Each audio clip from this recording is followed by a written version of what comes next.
तर राम राम भावा, आज जाणार आहे आपल्या भावाच्या पोल्ट्री फार्मवर. इंद्रायणी पोल्ट्री फार्म म्हणजे नादच खोळा आणि यावंच लागते एकदा बघायला. मेन परभणी जिंतूर हायवे वरती हा आपल्या भावाचा पोल्ट्री फार्म आहे. आपल्या भावाचं नाव आहे शुभम घुगे आणि आलास ना कधी जिंतूरला तर पोल्ट्री फार्म नक्की बघून घे. ये बड़ी अच्छी बात है. भावाची लय मेहनत आहे भाऊ, म्हणून म्हणलं व्लॉग मध्ये घेऊ. घातलं मग सगळ्या कोंबड्यांना भावानं खाऊ. चला मग दुसऱ्या शेड मध्ये जाऊन पाहू.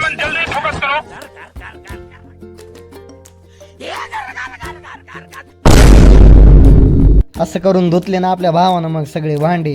आणि पुष्पा भाऊ सांगा बरं का मग आपली कमाई कशी? माल कितना? 2000 टन. टन का कितना? 1 टन का 2.5 करोड़. मजाक कर रहे पुष्पा. पुष्पा धंधे में मजाक नहीं करता.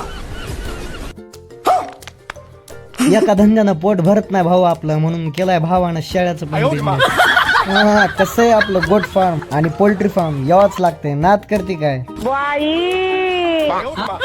कसं वाटलं मग आपला भावाचा पोल्ट्री फार्म? चला भेटू नेक्स्ट ब्लॉग मध्ये. बाय.